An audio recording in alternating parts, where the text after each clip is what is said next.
Great. Great. Your skin tone's so different than mine. You're like, I got sun. That's why. no, you got burn. Well, burn. Yeah. I think the DuPont is bringing out red. All right, cool. All right, guys, welcome to episode 7 of the Black Ops podcast. Today, I'm honored to have Madison Shockley, otherwise known as Maddie Shockley, or Shocks with a lightning bolt emoji after it, our head coach at Black Ops Fitness. And yeah, today's going to be a fun one, guys. We're going to kind of shoot from the hip, nothing new there. But yeah, Maddie, would you like to introduce yourself to the viewers and the listeners? Yeah, hi, my name is Maddie Shockley, or Shocks with a lightning bolt, for those of you that didn't get that. I've been at Black Ops for a little bit over a year now, having quite a ball with Kelly and Antonio and the rest of our amazing staff. And I'm looking forward to this juicy conversation we're going to have today. So usually I, go through the background of the guest and everything and the whole story, but this time I'm going to jump right into some of the juicy stuff of what's actually in the future for Maddie. So we just had a team meeting yesterday, and we went over our goals and everything, current and future goals. And I think there's something exciting going on with Maddie in her athletic realm that I would like her to share with you. So Maddie, maybe you could share with them a little bit what's been going on with your training and what you're kind of getting ready for.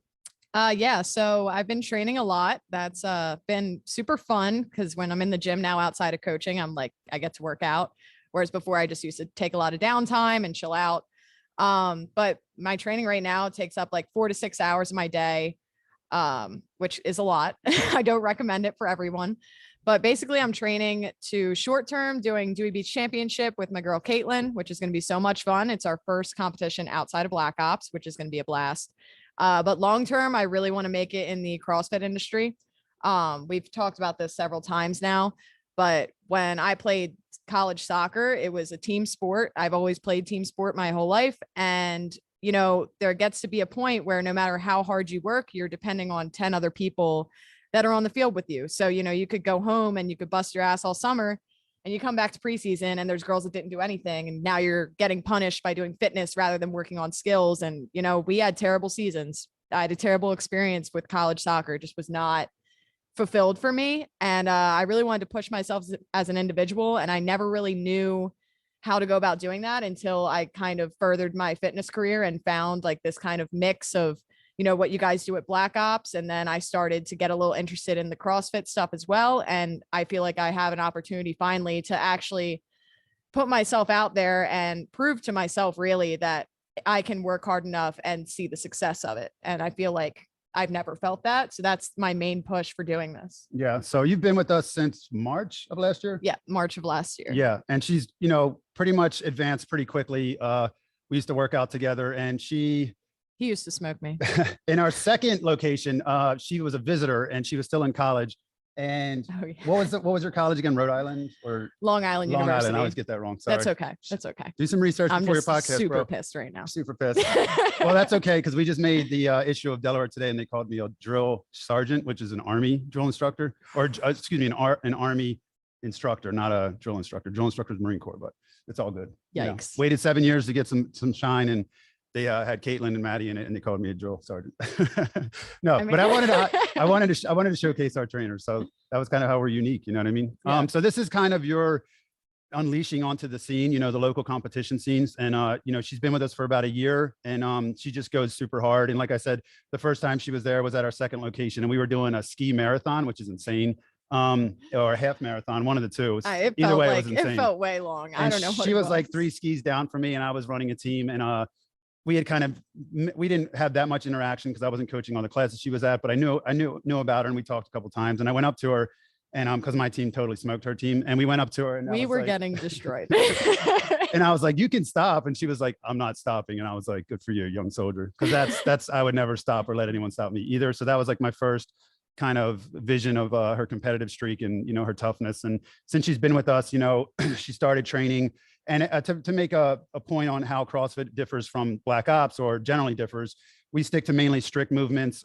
We don't get super crazy with the Olympic lifts and the loading, but it had a huge influence on me, as I've shared before, being a CrossFit athlete for some time, and I loved it, and being a coach and getting all my various instructor billets in it. But yeah, so there are some differences. We use a lot of the terminology and stuff like that. But yeah, so she she's excelled or excelled at Black Ops Fitness training, and it became pretty apparent, when she started doing competitions. I was really impressed by her level of athleticism and how hard she went. And then she started to, she talked and she's like, I have some goals that kind of I want to get out in the competitive field, and at Black Ops it's mainly community, and I run big events, but nothing like the CrossFit world has to offer. And it is a ton of fun if you've never done it. It's great to go to those competitions. I used to love it, and to come home and tell my former boss, I'd be like, man, we got to try this. It's so much fun. These competitions are great. And I think you guys are going to see that at Dewey Beach when you're competing. And then all the Black Ops members are going to go down and support. And it's going to be a fun day. To no pressure on Maddie or Caitlin to represent the gym. But yeah, I mean, it became apparent that she wanted something more and in a much broader sense. And, I don't want to hold her back from that at all. That's why I want to know my staff or teams goals, so that I can go forward with what I'm doing and make sure that it's in line. We're all in line in the same path. But yeah, so that's what's coming down the road for you. How's training been going? And maybe you can share a little bit. You don't have to talk about programming or anything like that, but how training's been going, maybe how you started and some of the mistakes you made, and then how you're kind of fixing them that now, with the hopes that she is fixing them now. Yeah. I made a ton of mistakes. I'm kind of like the staple child of making really dumb mistakes when it comes to training. But yeah, so when I first started off, I think I was more gung-ho about, getting my major lifts in and getting the Metcons in. And there's like a whole nother side of the programming that's accessory work. And it's not, so at Black Ops, we have extremely thorough accessory work. Like you'll have, 3 different supersets, and like, they're all working different, like smaller muscle groups. Whereas the programming I'm doing right now is like, it might be like farmer's carries, dumbbell curls, and tricep extensions. So I read that and I'm like, that's science. Yeah. I'm just like, that's like barely anything compared to what I normally do. So I'm just like, I'll get to it if I can. So that's the mindset I had when I first started. And yeah, that did not go well. I ended up really injuring my bicep. I got like 10 different diagnoses on it. Someone was like, oh, like you might have broke or tore your tendon. I was like, that's not okay. Like, that's a very bold statement. So may or may not have. Yeah. So I basically, and this was actually leading up to the Open, which is what I was training for about 4 months. And basically the 3 weeks before the Open, I did not train at all. I ran on the treadmill. I didn't get to practice gymnastics, which is something that I am very new to and struggled with. No heavy lifting. So my spirits were pretty low going into the Open. I was just kind of hoping to get through it. Whereas before I was really focused on like getting to quarterfinals and seeing how I did. But basically it ended up being terrible inflammation, just of my tendons of my forearm, which is a very common injury in CrossFit apparently. And it can be fixed through working your biceps and doing your accessory work. So I learned very quickly that, they give you all this programming for a reason, and you need to make time for it. And if you can't make time for it, then you honestly have no business trying to do it. Like it has to be all or nothing. At the highest level, yes, if your aspirations are to go to, the highest level of competition. Yeah. And that also brings me to another point, is that I've had a lot of people, especially our members, ask me like, what type of training I'm doing. And like, if they wanted to, get to that level, would they have to do the same thing? And I don't recommend training the amount I train to like anyone, unless you don't have a job and you can just kind of spend 6 hours at the gym, or you're a trainer like myself and like you're forced to be in this environment, because it's a lot. It's a lot on your body. If you don't go home and take care of yourself and like have your priorities set to your goals, you're going to get hurt. And this time it was just a bicep or a forearm thing, but like next time it could be my back. Like there's little things where if you're not fully understanding the volume you're training in, you're not going to be successful. You're not going to be successful in your goal, and you're not going to be successful in how your body's adjusting to the everyday training. So just to say that, just if you're going to train like this, like you need to be ready to set aside 6 hours of your day, take care of your body, and really move. I don't think it's something that an everyday person can just come in and be like, yeah, I'm going to go to the CrossFit semifinal. Like, no, it's hard. And it's that's a lot not of hard work. Right. And it's not to discourage you. It's and just I didn't to get to semifinals, but it's not to discourage you. It's to just show you what it actually takes. And if is that actually realistic for your life? Like we say with the 6-pack, we know how to get one, but I don't really want to get one. You know what I mean? I don't want to do what's necessary in the kitchen and sacrifice the type of diet I like to get a 6-pack. It's not as important as living like free. So I think it's important to know the volume and what's required and the load. And on top of that, because I was doing CrossFit maybe 8 to 10 years ago. Details are foggy. And back then it was possible to make regionals if you were just kind of like an everyday CrossFitter that was really good shape and you went hard. you had to be one of the best, but like, it was still possible. And for us, that was like a really, one of my favorite parts about it was like, you were doing a training program, you loved competition, you were that type of person. Like the first CrossFit workout I ever did, you know, they smoked my quads doing like medicine ball, wall balls, clean something, I don't know, it was like a million. And my quads were like lit. And I was like, yes, this is exactly what I want to do. Whereas normal people would be like, oh, that's not for me. So some of us just like that intensity and that getting our bodies hit really hard. But then there comes a time where you have to be responsible and you have to really look at what you're doing. Like any workout can kill you, right? You can design a workout that can kill people, but that's not necessarily what's best for you for where you're at your level. And when Maddie talked to me about, you know, doing the open, I was kind of like telling her, this isn't your year. You know what I mean? Like you got to focus on next year, but get some experience this year and train. And, you know, as I tell everyone, the only thing that can stop you is injury. But it's good you caught it fast. And she has a very in-depth background with her college athletic experience. I think working with probably strength and conditioning coaches in the past, her, you know, high-level certification in strength and conditioning, that the details and the accessory work matter, the single leg movements. And, you know, that's what she's brought to Black Ops. That's really cool because I'm a self-taught coach who coaches in the lab, knows movement, knows how to get athletes in shape, but I don't have, and then had to become a business owner. So I was, you know, 8 years, I was pushing my knowledge all the time.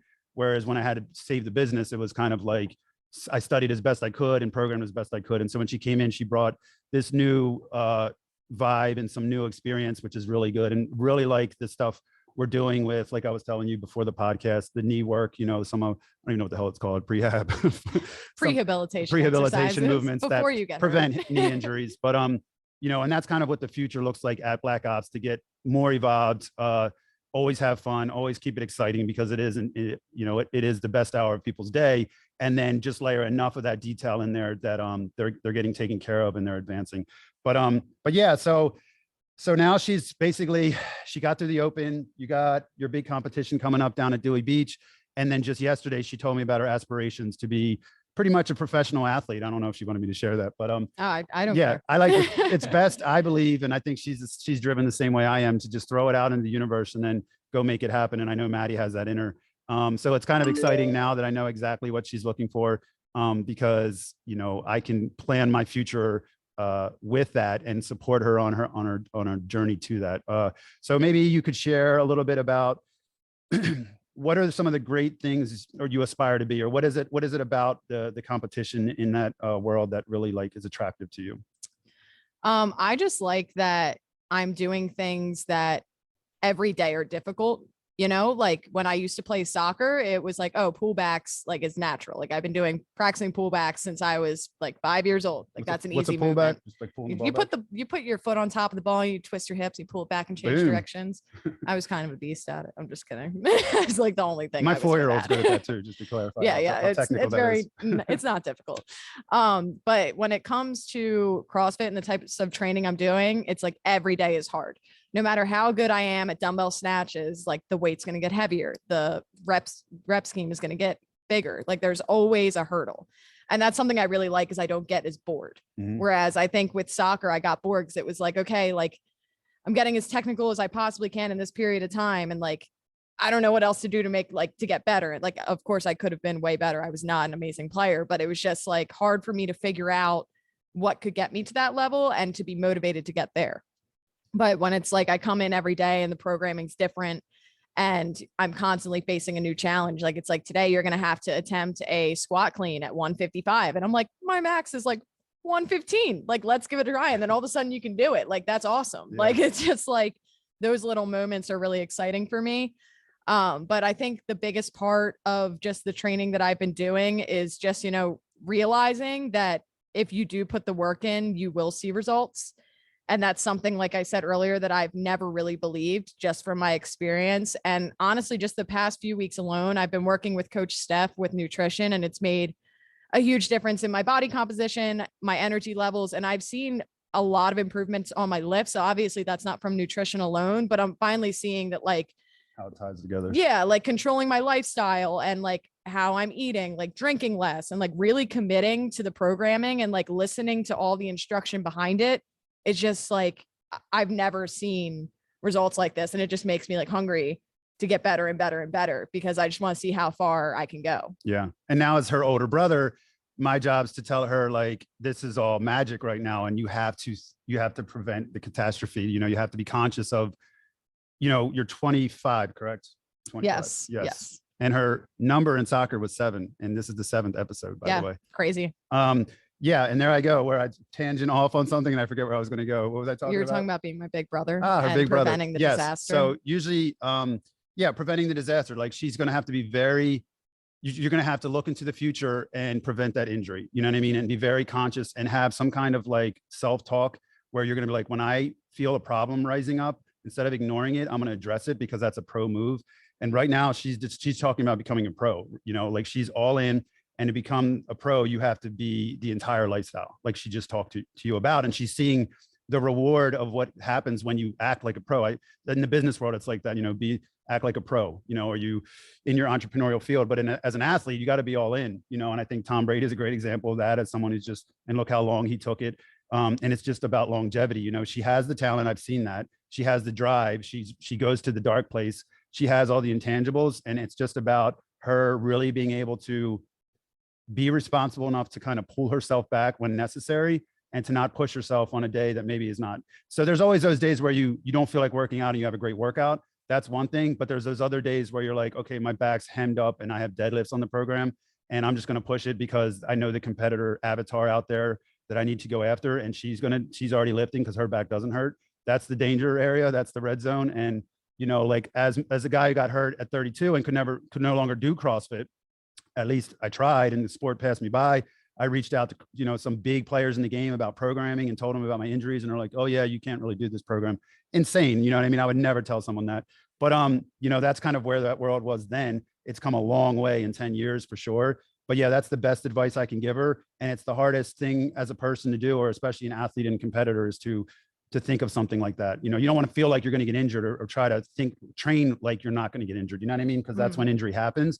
But she really needs to, because, you know, she's going to have to stay on top of her game in that regard, because that's the only thing I can see holding her back, because she's progressed so fast in such a short amount of time that for me, you know, I could see a lot of talent there. That not that I didn't think she was talented, but like I could see some new things happening. And I was like, you know, okay, interesting. This girl's got it. She's got another level, you know what I mean? And I see what she can put herself through and still pull it off, you know, so super impressive.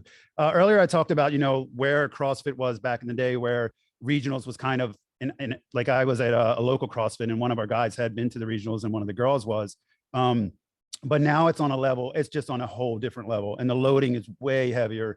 And what's expected is at a much higher level. Now, they always had the challenging gymnastic movements and reps ever since the beginning, like muscle ups at high reps and everything like that. But I think the loading and the intensity of getting to, is regional still a thing? I don't even know. Yeah. And to touch on that, I think the biggest difference is not only that like the athletes are getting stronger, but in the past 10 to 15 years, something that a lot of people overlook is the overall growth of the strength industry. You know, 10 to 15 years ago, there were not jobs for people like me. Like, you were not getting paid to do programming and to take fitness this seriously. You know, it was still like cardio stuff and maybe not a lot of weightlifting. There were still the rumors out there about, you know, your growth plates when you're young and weightlifting, like all that stuff was what we knew. And I think that, you know, CrossFit came in at a time where that was happening, like towards the end of it. And now we're seeing the development of people having individual strength coaches that like went to school, that studied, that were like, yeah, if you lift like this for this long and this periodization, like your one rep is going to go up to here. And it's like all of a sudden, like, you know, the athletes aren't adjusting to CrossFit at this point. I think CrossFit is adjusting to its athletes. And that's something that due to the strength industry alone and like how much more we're learning and we know, and it just, with the cycle we're at, it's just going to keep on going, which is honestly terrifying because it is heavy right now. I don't have a take on that. I just be careful, girl. That's the advice I give her, because it's for the women especially. I don't feel like it's balanced. I don't think it's comparable to the loading of the guys, and that is insane some of the time, like what they're putting on those girls, and they're going to do it. You know what I mean? Like the one year they had peg boards, which I loved, and the women athletes couldn't do it, and I knew that next year they were going to be doing, every single one of those girls was going to be able to do peg boards, and that's what happened. But yeah, and so, you know, it has grown a lot. And I think when I was doing CrossFit, that was the big difference, you know, because I was like, I really like CrossFit. I was like, should I affiliate before I open the gym? And I was like, man, you know, I had my injuries. Mobility is super important to me. Activations are super important to me. Slow controlled lifting, the basics, compound lifts to get people strong, your everyday athletes. I didn't agree with kipping. And I talked to high level gymnastic people in CrossFit about this before I opened up Black Ops. And I was like, I just kind of want to go my route because there was things in that sport that it just was different than my beliefs and my ideology.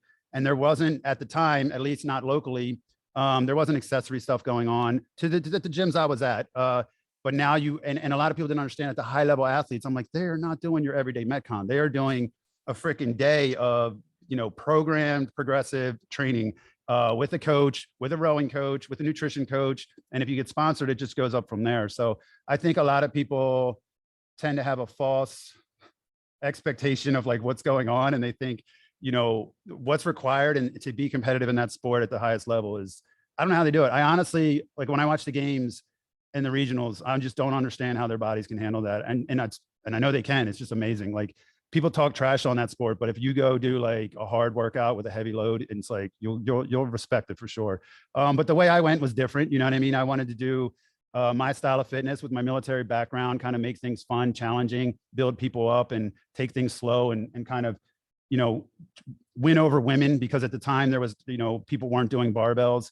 Women just wanted to do cardio and jump all around. And I was like, okay, that's great, but we can't jump all around. First off, you're jumping all around all wrong because your whole foot's not on the box on your box jump. So let's slow down. You know what I mean? Let's take it slow. Let's add some of the strength work. Let's put some strict movements in. Let's do some banded dips and stuff like that. Stuff that's super humbling to women because of the difference of how their upper bodies are built. But yeah, so that's kind of how the journey of Black Ops was over the past 7 years. We got to a point where we took our community. We made awesome gains in our community. We've always been growing. And some of our, I would say 10 to 15% of our athletes were ready for that next thing. They wanted to go into the competitive space, technically in CrossFit, and they were looking into those kipping gymnastic movements and everything like that. And I don't think there's anything wrong with kipping in gymnastics. I just think there's a lot wrong with doing kipping in gymnastics incorrectly. And it takes time for you to build your strength and your actual mobility and your technique so that you do it correctly. Because then if you're adding that into a Metcon where there's a squat clean and maybe a handstand push up and then kipping, you can imagine the fatigue you're going to be when you get to that bar. But so about 10 to 15% of our community wanted to get into that realm.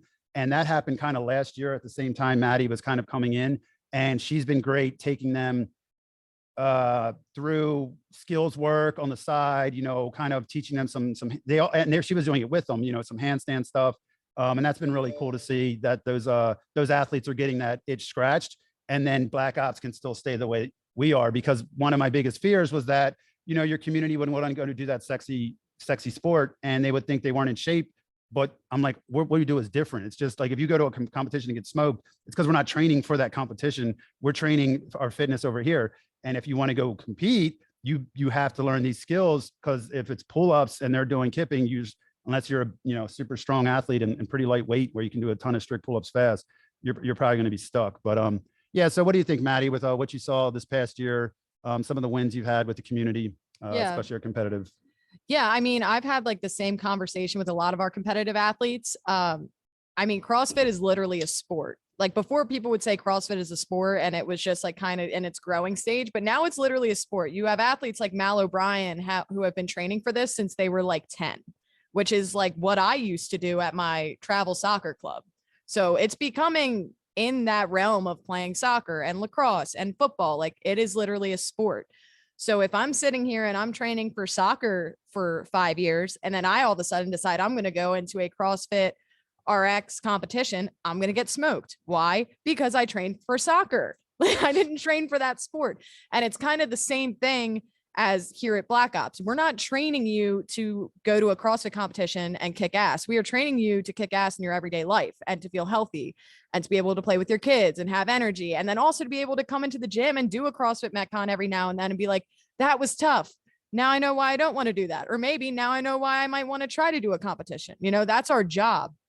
And trying to get that across to a lot of the competitive athletes. At first, they were kind of like, I don't know what you mean, but now it's definitely, since they've done competitions and then they've also done our operator challenge competition, just like comparing the two, they're completely different. Like we're training, we're doing 6 to 7 workouts with 5 to 10 minute rest in between. Whereas you have a CrossFit competition, and I've never done one outside of the gym. So this is just what I've heard.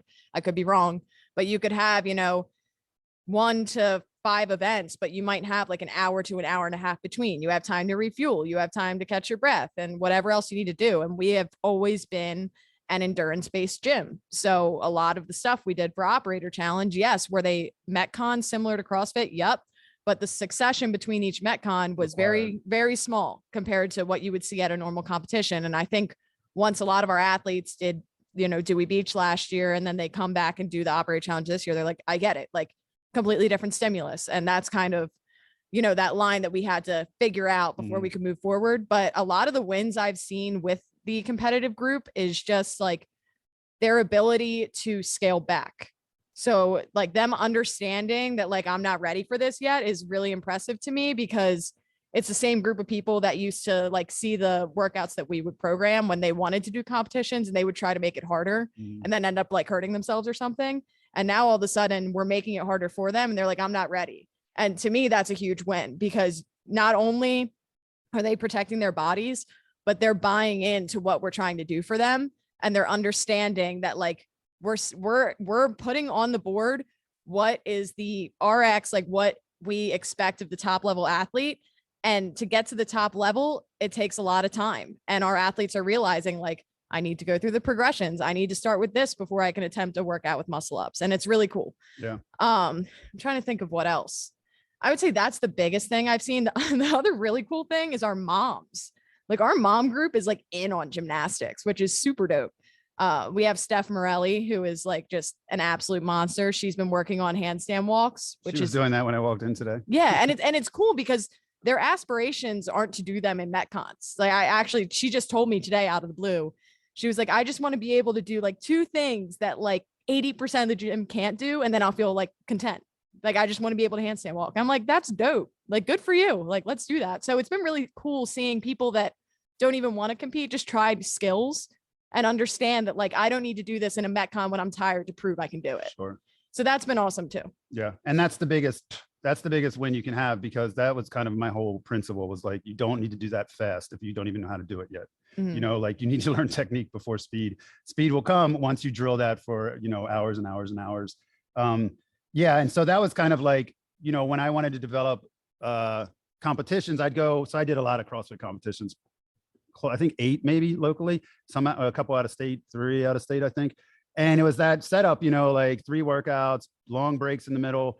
And there was never any element that like was something I was good at. I was a good athlete and I was pretty good at CrossFit, but it was like, I kind of just saw the same pattern going on. And it was just like, there's nothing that's really taking this outside of the realm of like putting some endurance in there to kind of even the playing field, putting some running in there, putting some farmers carries and stuff. And then, now I think it's gotten a lot better. And that was kind of my goal, was to be like, look, I'm going to create something then on my own, because I've always kind of been a lone wolf in the industry.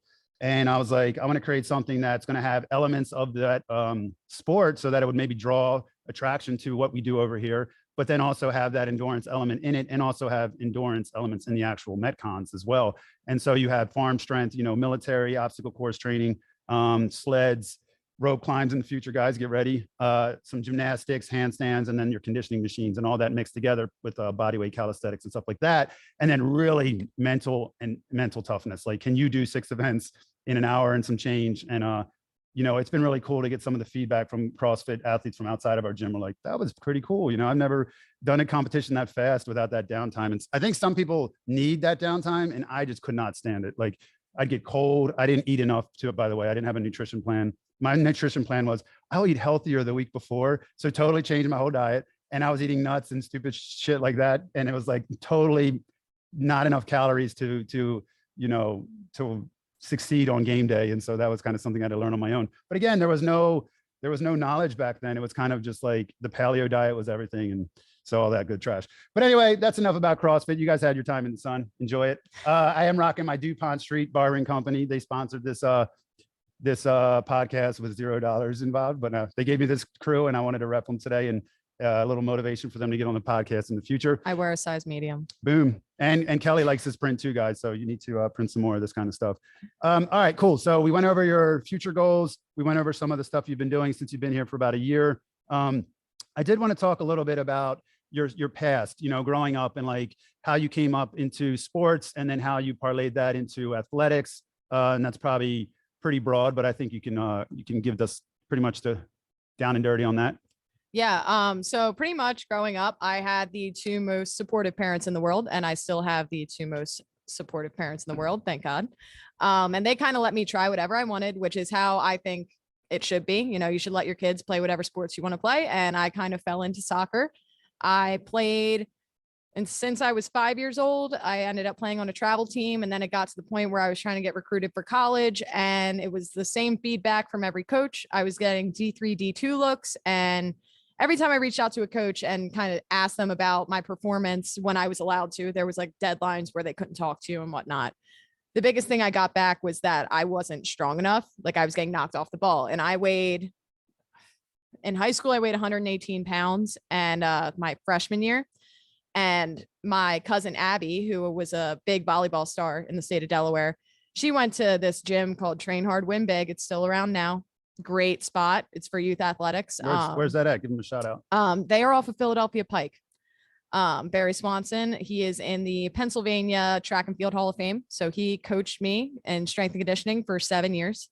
So I went there my sophomore year of high school, and from sophomore year to senior year, I gained 10 pounds and was more muscular. And my sophomore year spring season is when I started getting a lot of Division I attention.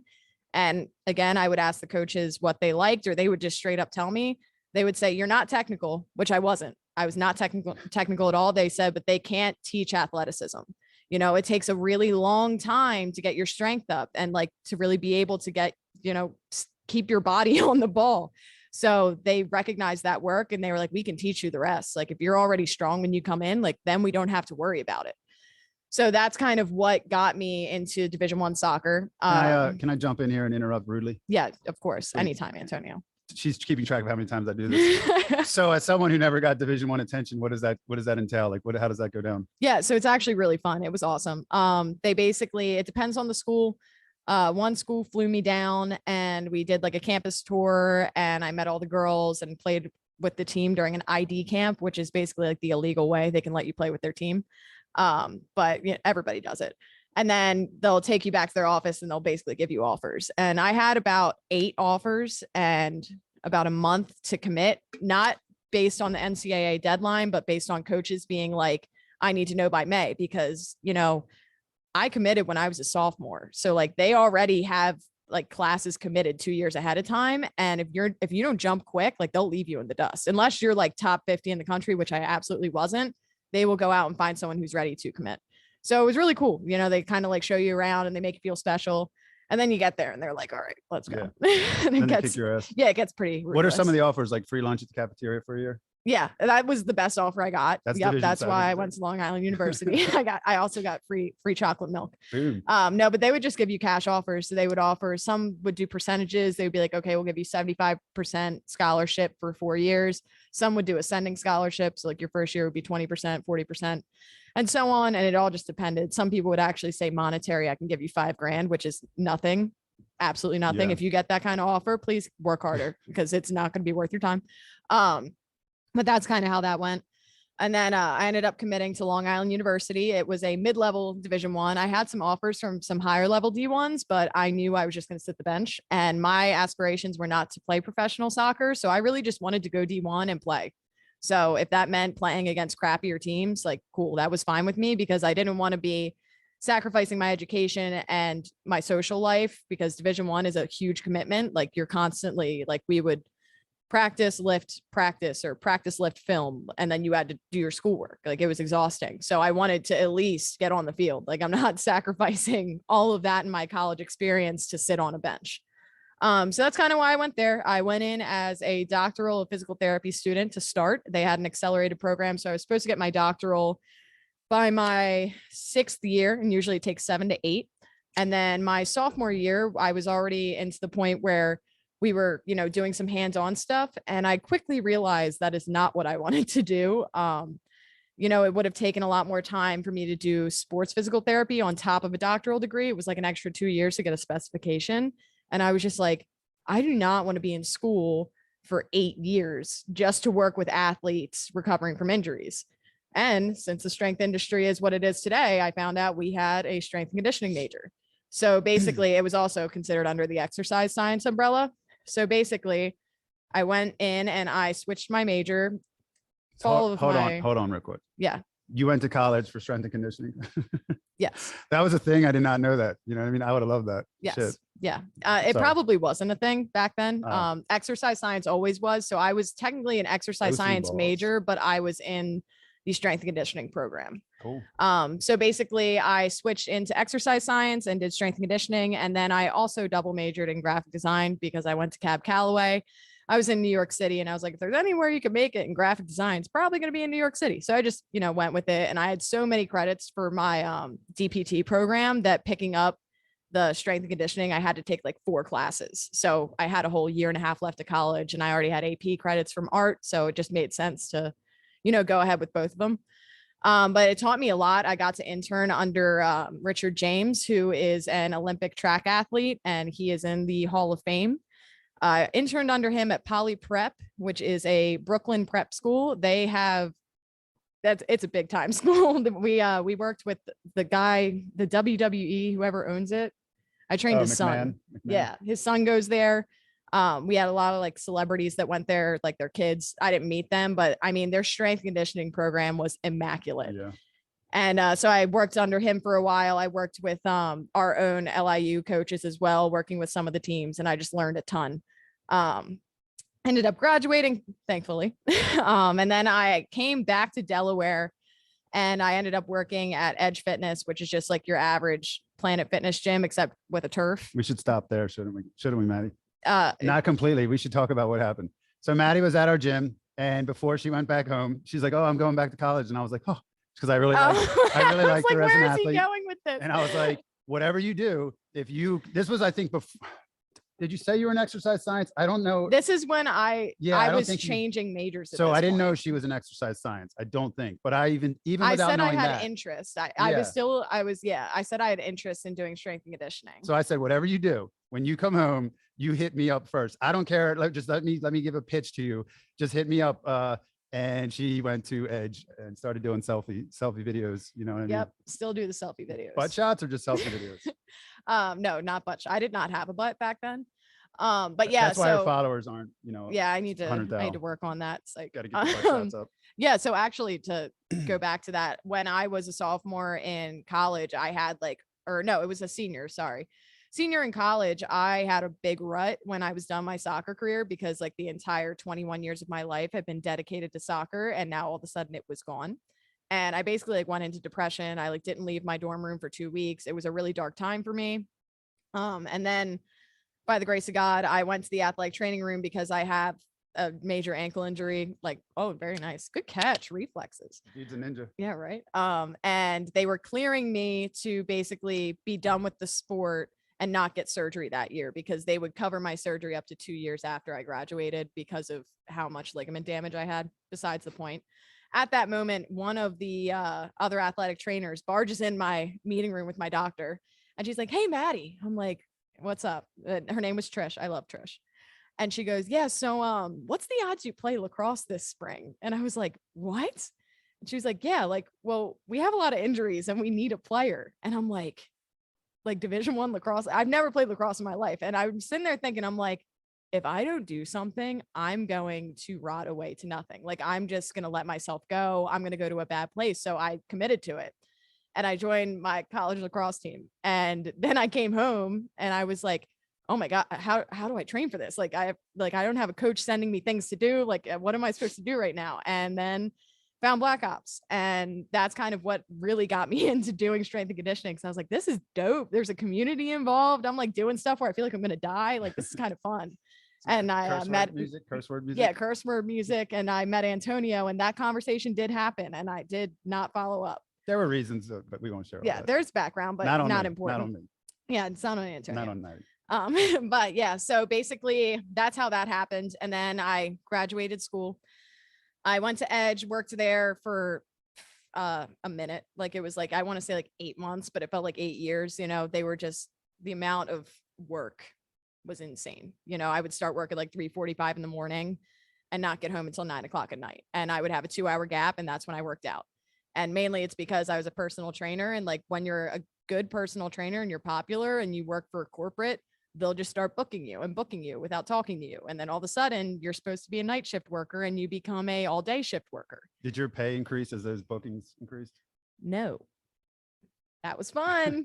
I mean, like it would slightly, but not to the point of what they were making from me. Yeah. So then I left Edge abruptly and I found a job at Pike Fitness, who was Claire Kirby. Yeah, Claire Kirby, absolute angel. English woman. She is the most amazing woman I've ever met. Okay. Just want to put that out in the world. She is amazing. Besides your mom.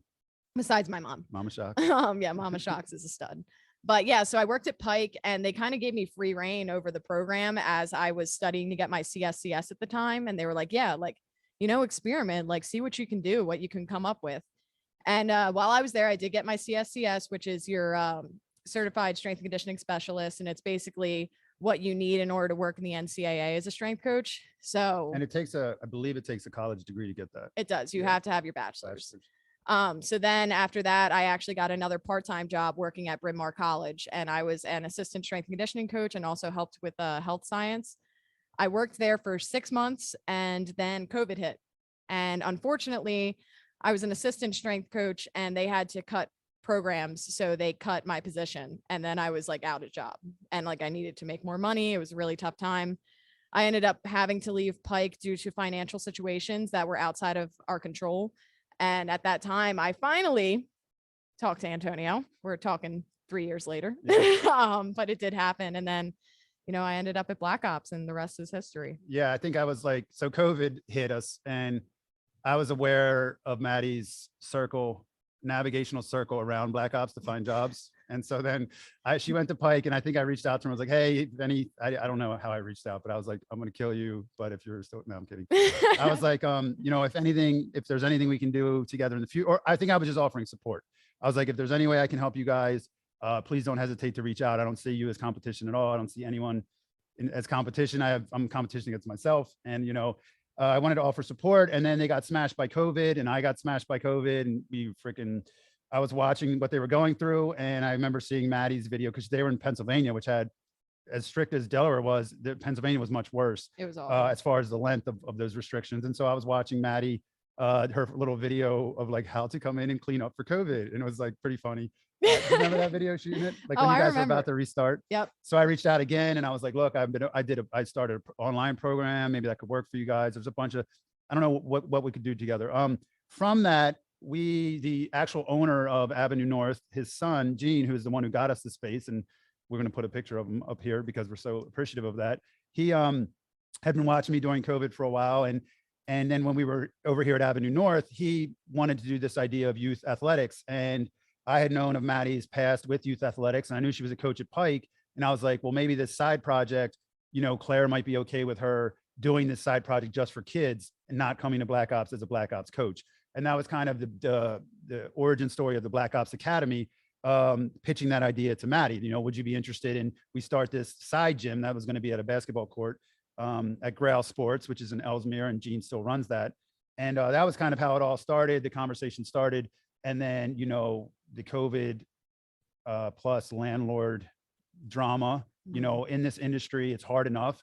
All we're trying to do is help people while, you know, raise our families and make money. And while we're in the healthcare industry, we don't get any respect that we're in the healthcare industry until it's too late for people. And their doctor's like, you're screwed because you haven't worked out your whole life and you have diabetes and you're freaking obese. And now, you know, blah, blah, blah. That's a real thing. And our industry gets pretty much zero credit in the professional world for what we do for people. And then we have to be at the mercy because the margins aren't great in this industry to a degree. And then we have to be at the mercy of landlords, commercial landlords. And what happened was they were at the mercy of a landlord that took advantage and was not trying to help them in any way. And unfortunately, they couldn't survive at that rate. And with what they were going through, there was no way BLKOPS would have survived under that either. It was, I wouldn't have been able to financially resolve that. So yeah, so that's kind of how the whole thing happened. And then it actually worked out because their gym shut down and I was in communication with Claire to make sure everything was respectful. And I didn't want to disrespect her in any way. And I was trying to be supportive of her as this was going on and offer my support because I knew how challenging it was because it's my worst fear. And I think it went pretty well. We handled it. Maddie actually was able to come and get a job when it was going to be necessary for her anyway. And that's kind of how we started our journey together. Now, a year later, she came into actually more of a coaching coaching position rather than the academy. And now we're a year later, and she's going to be getting back into the academy and creating a big summer program that we're all excited. And so, Maddie, why don't you drop some heat on that summer program? Oh yeah, heat's going to be dropped. Yeah, so flames, straight flames, straight. She fuego. teaches me what young. I started to figure out that like maybe I'm 40 now, and like I'm like, no, I'm the coolest kid in the freaking building, and like maybe they're different than me. So I have to learn what they talk about and the rappers they listen to and stuff. I listen to country. Who are the country? Oh, she listens to the worst. Like they're not country. There's no way those dudes. Morgan Wallen is. They've country. never held pitchforks in their life. They've never done any. What? That's just rural. Like that's not like country. Yeah, but I mean, if you're a country singer, you should be working on a farm. It's like if you're a rapper. Well, no, you're not working on a farm because you're making millions as a country singer. True, but they all look like girls. The ones she likes. I'm like, good gosh. But anyway, continue. Hey, you know, separate podcast. He's just mad. He's bald and can't have a mullet. I said it. A mullet. Moving on. You see what I'm talking about? She likes mullets. So. Yeah. So with the academy, we are launching a big program this summer. It's going to be awesome. So right now we're trying to bring in, different age groups. I think the lowest we're accepting right now is going to be 9-year-olds. There's potentially going to be 2 different slots depending on the different ages we get. So we're, seeing that we'll probably have a 9 to 12 age group and then a 13 and up age group. And basically Caitlin is actually doing the programming for it. She was in an internship before this gym that has a fantastic strength program for youth athletics, and she learned a ton from.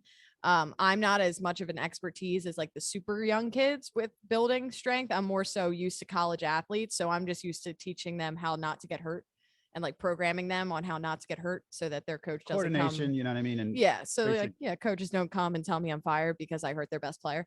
Anyway, so basically Caitlin's programming it, and it starts off with a foundation of core coordination, balance, and just essential strength, pull, push, and squat. Deadlift is something that we go later on, and it's more so focused in Olympic lifts. We do have them Olympic lift. It's progressed though. So like they might start with just RDLs into shrugs or whatever it may be to kind of teach the clean movement pattern, or they might overhead squat with PVC pipes. So it's a really fantastic program the way she designed it, and I'm really excited to actually help her coach it.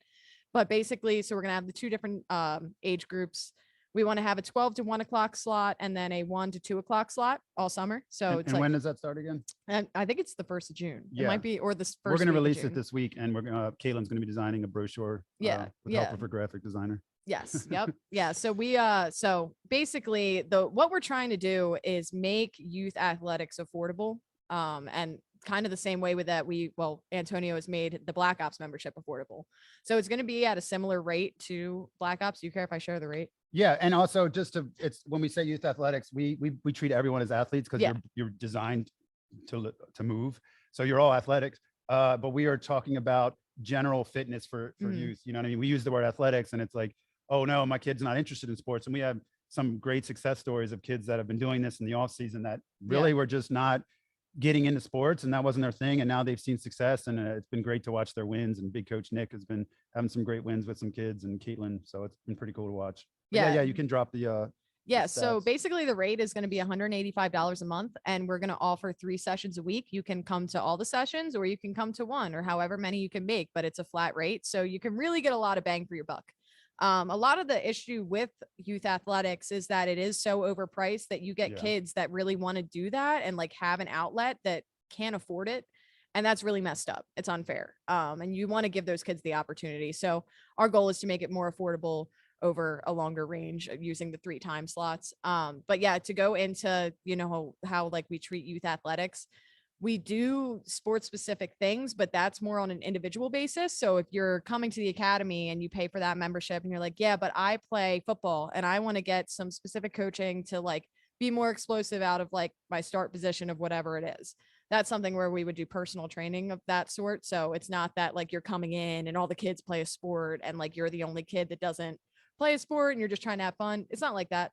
We just, are making everybody fit and you have fun doing it, and the kids get along really well. It's really great to see. So that'll be running all summer. And if you're interested in it, just go ahead and DM us. I could be like, yeah, click the link below, but we're not there yet. We could do that.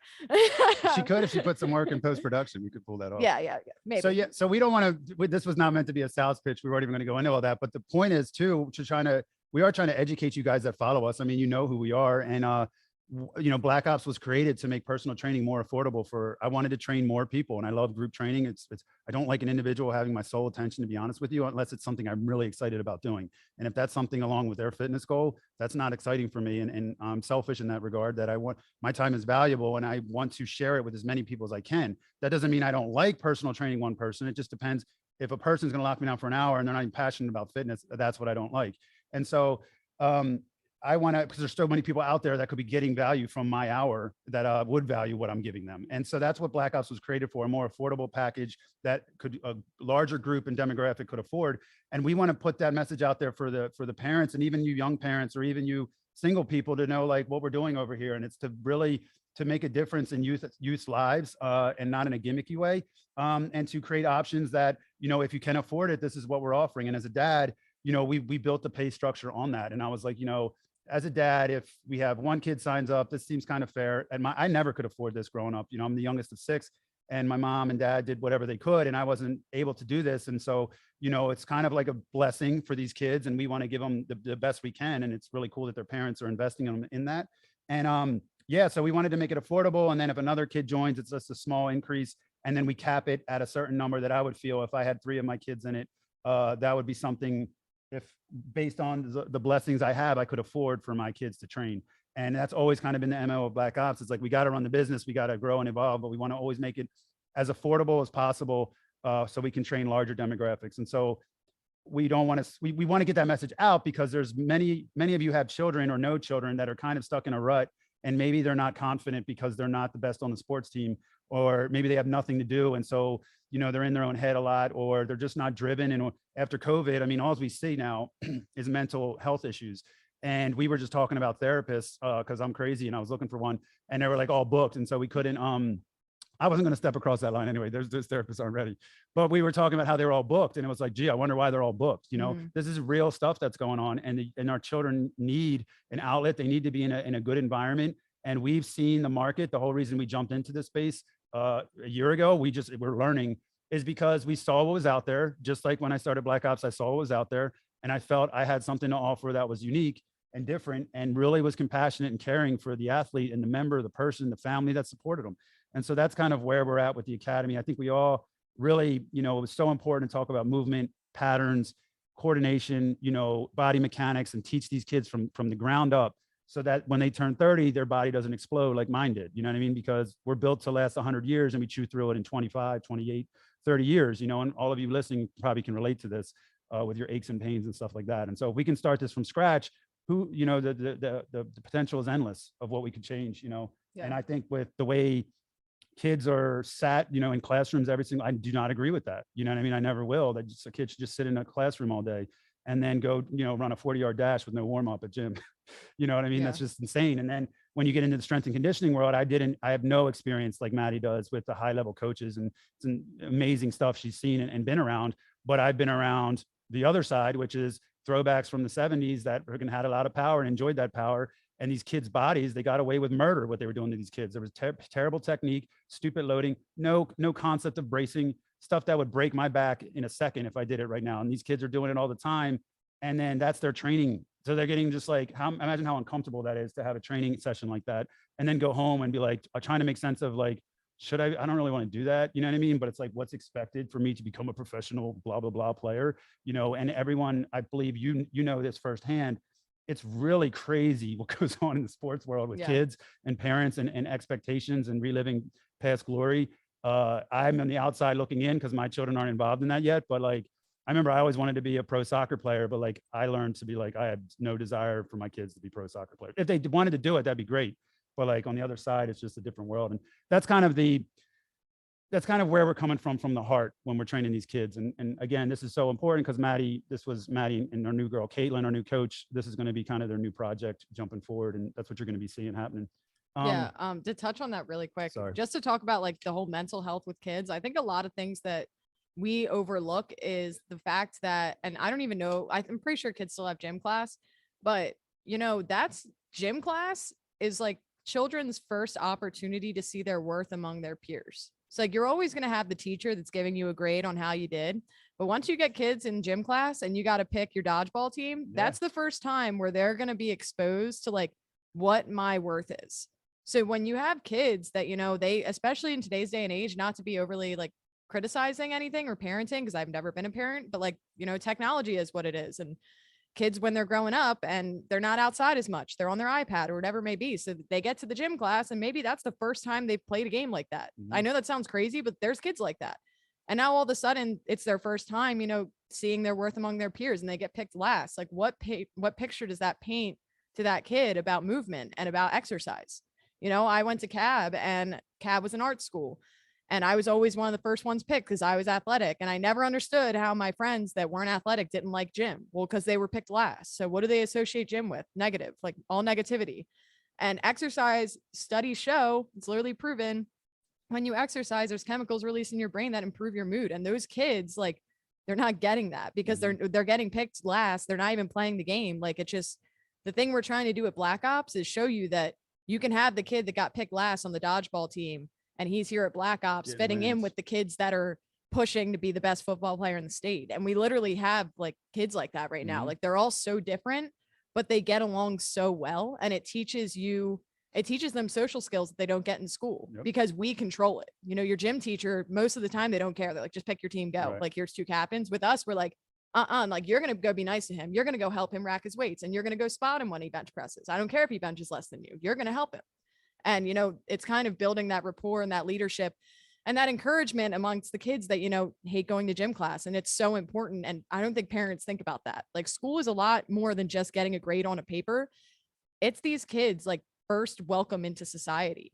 And if that doesn't go well socially, like, it's going to scar them. And we really want to give them that opportunity to have a good social experience. And as a 40-year-old, I see the other side of that. Like, I have, I'll do a solo podcast on my crazy mind, but, BLKOPS, I think one of the most unique thing about it is, in its years of history, was that everyone gets treated with respect, and we just meet you for who you are. And what I learned, like the secret sauce, this like enlightened stuff that was going on, I'm like, okay, I get it now. People can come in here and let their guard down. They can come in here if they love Dungeons and Dragons. They can come in there if they were superstar athletic, or if they were well-versed in the Lord of the Rings, mythology or whatever, or a mom, or maybe a quiet person, maybe an introvert, maybe a mean person. I've seen mean people come into this gym and become not mean because they have a guard up because society sucks. And so they have that guard up because they're used to everyone else being mean. And then they're like, what's going on here? And then we kick their ass in a workout and they're like, oh shit, maybe I'm not as cool as I thought. And a lot of those people are in pain anyway, you know what I mean? And so we try to create an environment where, like, turn the music up loud. We joke with you, we laugh with you, we bust your butt, but we encourage you and motivate you. And I just never had that as a kid. You know what I mean? Like, I had great parents, but they were older when they had me, and they kind of let me, I was in not in a rough neighborhood, but there was rough neighborhoods all around me that came through our neighborhood.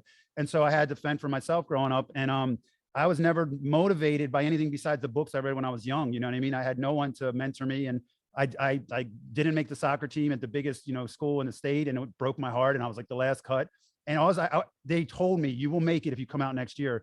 And I didn't, because I was like, my pride was hit, and I was like, F this school. And no one mentored me through that moment. And that moment affected me for years and years and years and years, and my self-worth and everything. And so, like, yeah, we're getting serious about this, and we're talking about this because we are creating something that we believe will help the world. And, it sounds cheesy and cliche, but that's how we always roll. And the youth are so important. And I think the world is so messed up that, like, we have to start doing stuff like this. And we're going to do whatever we can, to put this message out and to help local schools that, kids that can't afford this training and stuff like that. And we've already made some outreach, and we'll continue to do that. And so that's kind of what the future's like. It's a lot of work. And so we got to move slowly, we got to keep the business rolling, but we do have high aspirations, and it's exciting to have a team that's pumped and ready to handle this and ready to rock it out of the park. But yeah, so we talked about a lot today. Do we go into the weird realm of sleep paralysis? So Maddie and I are both weirdos, I guess, or we're like followed by weird things. And when we met, we had a lot of similarities. Like, we were DMing about like this whole academy idea, and she's going hot on like all this sports. And I'm like, oh, I'm going hot on this. I'm like, good Lord, she's like a mini me.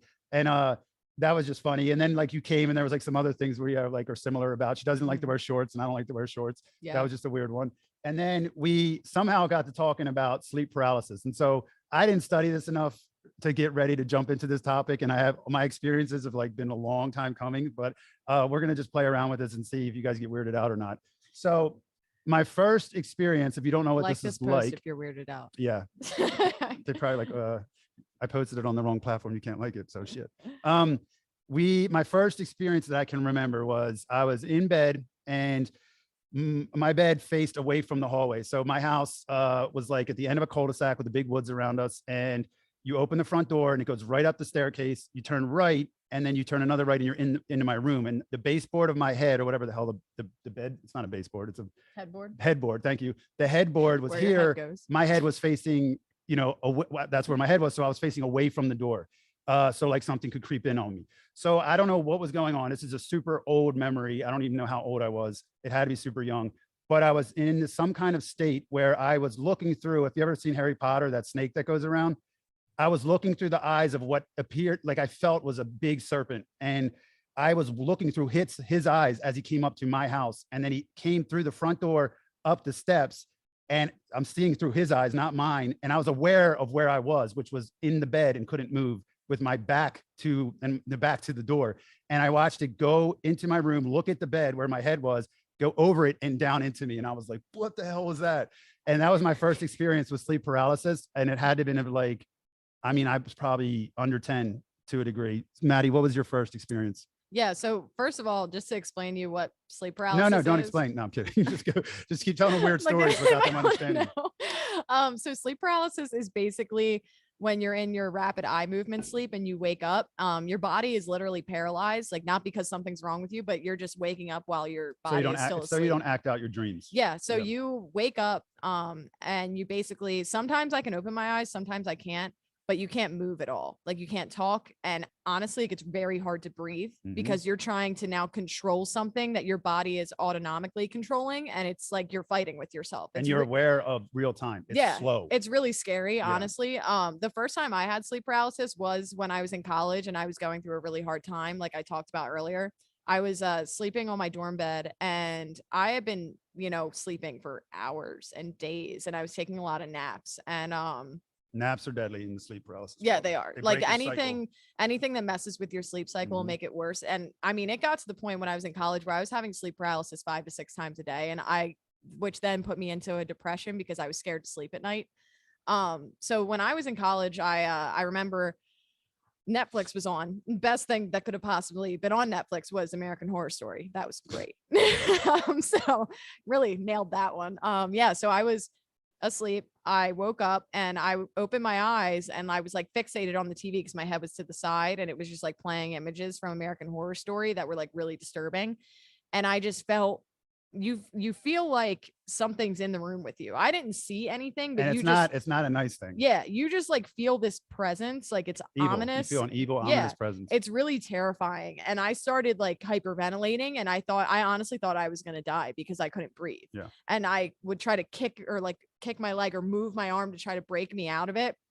And that cycle repeated for 3 weeks. And it got to the point where I was not sleeping because I was so scared. It's just like you feel like you're going to die in that moment and like you're aware that you're going to die and you know how to stop yourself from dying, but you can't. Yeah. It's terrifying. So yeah, that was my first experience. So in the old days, there was Nightmare on Elm Street, Freddy Krueger, and they basically, if you go to sleep, Freddy kills you. And that's kind of like, I think, so over the years it took so long to figure out what was happening. And I didn't share it with anyone when I was young because no one understood it. A lot of times it would happen to me when I changed my sleeping environment. So I went and I think this was the second youngest. This was probably under 10. I went and spent the night at a friend's house, which I never really did. He had a farm. And I remember being in the bed and the only way I can explain it is you're over top of yourself, looking down at your body. And there was nothing evil in that moment, just a weird reality of what was happening that I was told. It's not like a dream. It's absolute reality to you. Yeah. Like, it's not like a dream at all. It's like, this is real time. Like, I swear the minutes go by. You know how a dream goes like that? I swear sleep paralysis, you're aware of minutes ticking as minutes go. So now you're paralyzed. You're aware you're paralyzed. You're terrified. When I say terrified, I'm talking you are scared to death. There's like nothing I experienced in the military to a degree was as crazy as this feeling and to not know what's going on. And so that was one moment. And then they got crazy. The more stress you have in your life, I think, the crazier, the worse it gets. And so then I started like trying to figure this thing out. And I was in California and I was partying a lot. I was out of the Marine Corps. I was DJing, there were late night parties and like everything was screwed up cycle wise. And it got to a point where I was scared to death to go to sleep. Like I would do anything. I couldn't explain it to anyone. And I lived in this house of like partiers. And there's this other weird thing about this, that if you tell people it literally like gets passed on to them, because we started thinking like, is it a demon? Do I have a demon? So what I wanted to do was pass on this evil to all of you, the listeners and viewers. But it had happened a lot in the past where I'd say, look, I can't tell you it. And they're like, well, come on, it sounds really cool. Because usually it's over a campfire or something. And I'm like, I can't tell you it, because if I tell you it, it's going to happen to you and you're not going to want that. Yeah. But it gets so crazier than that. Like, so I was trying to figure it out. And one time I had the most overwhelming like experience of my life. And I had heard somewhere, I was listening to this really trippy radio show. It's called Coast to Coast. And it's all these old like World War II vets just totally lying through their teeth about ghost stories and stuff. It's like this super extraterrestrials, UFOs, like it's this hilarious late night radio show that goes on all night. And there's just all these people talking about this kind of stuff. And I heard this one guy called, he was a Native American. And that's like a big component of it too. It's like, it happens a lot in the Native American community, or they understand it and they can explain it more and they have their own like names for it. And so the more I researched, the more I saw, so did all these other populations. And there was like feelings of demons sitting on your chest. And there's this Netflix documentary called The Nightmare that if you're interested in this craziness, you can check it out and see. And it was crazy because each person was talking about stuff that we felt. So then when I talked with Maddie and she was having similar experiences, how trippy was that? Yeah, it's just weird. You're like, I forget how, I think we were at BLKOPS one day and like I was being weird all week or something. And Antonio asked like if I was okay. And I was like, yeah, I just have had trouble sleeping. And I was like, oh, riddle me this. Yeah. And like, I was just sleep. straight up. Like, I was just like, yeah, I struggle from sleep paralysis. And he was like, what? And then we like, it was like that moment. We were like, did we just become best friends? Yeah. Like, yeah. So it's super trippy. And it was like, I was listening to that radio channel and they were talking about this dude. It gets so crazy. Like he was talking about this like blue man crawling on the ceiling and stuff. And I was like, because it also comes to a point you can't put stuff in your subconscious, because if you watch something, that's going to come after you like later in the week. You know what I mean? Like if you put poison in your subconscious, when you're in sleep paralysis, it just goes, it's like much worse. I'm like, I can't look at that right now. Yeah. But luckily now, as I've gotten older, since I've come back from California, I have less experiences. But I mean, it gets so weird where you're not going to believe me in this, but did you ever feel like a physical strike on you? Like, no, but you told me about this. So basically in the Marine Corps, it happened I've all heard the time. noises that like, it's like a loud bang. Yeah. Like I like will hear something and then I wake up in sleep paralysis. Yeah. And you're just like, and that's the entrance to it. It's like a vortex. So like for me, I would literally feel like someone slapped me on the back of my head. And for those of you know me, I don't talk about this kind of stuff. Like I'm pretty like squared away, you know, I don't get into like ghost stories and all this stuff. This is real, dude. And I would feel like a physical slap on my head and then I would be paralyzed and you can't move and you do everything in your absolute power to move anything. You're trying to move a pinky just a little to break you out because you feel like you can't breathe and it's real time and it's terrifying and it's just nuts. But like, I literally came to a point where I was listening to the show and they were talking about like, I forget the name of like sky gliding or something. Like they're like, you can control this. If you jump into the dream and like, you can control it and start doing crazy stuff like flying. I swear to you, there was a night where I got so strong with it and I went into it rather than kind of try to defend it. And I swear to you, I learned how to fly in a dream. And it wasn't like flying in a dream where you're like just flying. I swear I was like controlling flying. It's hard to explain, but yeah, guys, it's super trippy. And I hope all of you have less respect for us now. Yeah, but that's why we don't sleep well. We're terrified to sleep. To this day, I hate sleep. I love sleep, but I'm terrified to go to sleep. Yeah, it's pretty scary. I mean, like Antonio's had some pretty good experiences, it seems, at times. Yeah, well, because I was older. So, okay, you know, well, you learn to control it. Yeah, but like Maddie's being a little bitch and she's getting her ass kicked by it. Yeah. Well, like honestly, so like when I first told, the reason why Antonio and I are like obsessed with this, because we both never met someone else that experiences it. So the whole time I thought I was nuts. I was like, I'm not going to tell anyone this. Like people are going to think I'm insane. I thought I was a shaman. I put that on my business card. I was like, I'm a shaman, you know, I'm connected. Well, so like I never told anybody. I didn't even tell my parents. So I'm like, they're going to think I'm nuts. No one listens. Yeah. And like the one person I did tell basically was like, you're possessed and like you need to be like gouged or something. Like it was just like, it was ridiculous. They did that in California. So I told them what happened. And the next night I came home from work and one of the girls in there, she was burning sage, like go through the house. And I was like, yeah. And I'm just like, it's too strong for that. Yeah. So like, that was like my experience. So then I was like, I'm never going to tell anybody again. Yeah. And then I told Antonio and we were like, oh my gosh, same, man. It was crazy. But yeah, I actually like don't really struggle with it as much anymore ever since, you know, the times where I did get sleep paralysis were during the highest stress. So that time that I was in college, I was in extremely high stress. Like even though it doesn't seem like it, like I was sleeping all day, but like my brain, like the chemicals released in my brain were like really messing with my sleep. And that's kind of why it happened. And other times if I nap too much, I'll get it. But like in the past 8 months, I've gotten it one time. And it was when I was moving into my apartment. And I just think the stress of it all, and I was having some relationship stuff going on. It was just. And I think she woke up and it was her body didn't realize the new environment. Like it looked, like and it was like, this isn't our room normally. Yeah, it was pretty rough, but yeah, that's the last time I've had it. So like, luckily, like I've kind of like gotten away from it, but there's still a part of me, like I always struggle to sleep, and like I take every supplement in the world you could think. I pay for Beam, which is like so expensive. Does it work? I don't know, but like mentally, I just need to know I'm taking something that's going to keep me from waking up and having sleep paralysis. Like it's that scary, but yeah, so it hasn't been as bad lately, which is that's good news. Thankfully. That's a good thing. Yeah. So yeah, guys, we wanted to share that with you because it was crazy. There was one other thing I wanted to talk about when you were talking about it when it comes to it, but there definitely, it's kind of gotten away from it as I've gotten older. Oh, I was trying to think why I would have gotten it at such a young age. You know what I mean? Like when there wasn't much stress. So it's weird because like I'm like a man of faith, and like I was really looking into like the devil and like, because that's what it feels like, guys. I'm like, if there's hell, that's what hell feels like. Yeah, it's like you're screwed. You can't move, and he's right behind your shoulder. And it's like this black presence that comes in, this dark presence, and you know he's there to kill you, and you can't move, and you.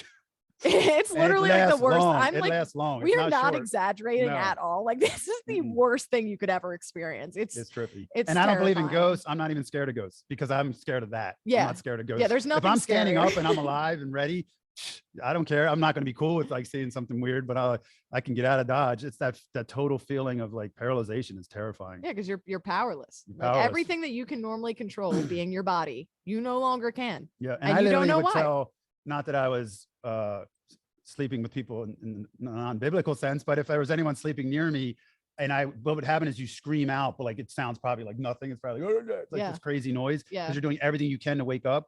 I would tell them, if you ever hear that, hit me as hard as you can, as fast as you can, because I need to get out of it as fast as possible. Because if you would do that and they don't wake you up, you know what I mean? You're stuck in that paralysis, and it's you trying to get out of it and screaming. And that was great for Kelly to learn when she was marrying me. So we've gone through it. She's super stoked. Super stoked about how weird I am. And I have a whole new thing now where since the military, like I don't like going to sleep because it's vulnerable, and I don't like being vulnerable. And every night I just feel like people's coming to kill me, but I think that's because I'm a dad and I'm in fight or flight mode. That's also why I got a dog and why I told Antonio to get a dog. Which is why I did. And right now he's literally our dogs are he's eating everything rather than being a guard dog, but we're working on it. Now he's actually a good guard dog. I can already see it. We're getting good along with his training. And some nights I have a couple drinks or something. I lay down in his crate with him and I talk to him about protecting the family all night. You're going to protect the family, young man. This is your goal.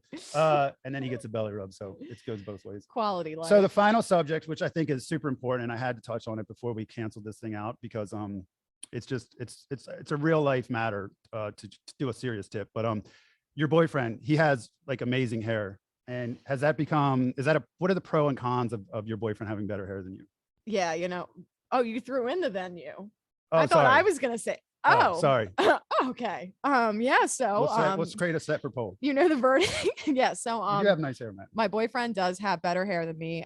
He does use some pretty extensive hair products. Don't throw it out there on him. Well, no, I'm just saying he has a very extensive facial regimen. It's extremely impressive. But yeah, it is intimidating. And, every day I wake up and I try to have flow like John, and it doesn't work out. It does not work out. So he deals with my messy buns and my ponytails. And shout out to John this weekend. Yeah. John is doing a half Ironman in, it's technically Pensacola, but it's at the Gulf Coast, Panama City. Yeah. So it's his first half Ironman. He got down there. We booked a ticket about 5 hours before he had to fly. So that was really good. You're doing good, John. Proud of you. Great things. The sharks aren't going to get you. Nope, you're going to do great. Yep. Don't even think about it. Just fine in that wetsuit that looks like a seal. What? Okay. Oh. Yeah. So I think that's cool. About. I mean, I think we pretty much covered a good amount of topics for you guys to chomp on. And yeah, so Maddie, I think everyone knows where to find you, but if they didn't, where could they find you besides locked into Black Ops and forced to work here? I mean, you could find me on Instagram. My handle is Maddie_Shocks. You could find me around Trolley Square walking the dog. If you're a creep, okay, pepper spray, and I have my license to carry, so watch out. But yeah, that's really where to find me. I'm usually at the gym. All right, guys. So again, shout out to DuPont Street. Now you guys have to be on. Now you just can't leave because you got your shine today. Yeah, so that's it with Maddie. Maddie, thank you for your time. That was really you. easy because I think me and Maddie complement each other pretty well, and that was a fun episode. So hopefully you viewers got something out of it. We didn't mean to throw that little sales pitch in there. It wasn't what we meant. We were just kind of unleashing it because it is coming this week. So It's very important forgive us to for my that. heart. Yeah, So yeah, that just had to share it. had to share We it. don't have enough time to talk about those things to the public. So had to say it. All right, guys, have a good one. And again, hit us up if you liked it and let us know, and share it with someone if you think they can value from it. If you know they have sleep paralysis, they better tune in. Yeah. Tune in, baby. And then go watch Freddy Krueger and the Nightmare on Netflix. You get it. See ya. Good stuff. My ear hurts so bad.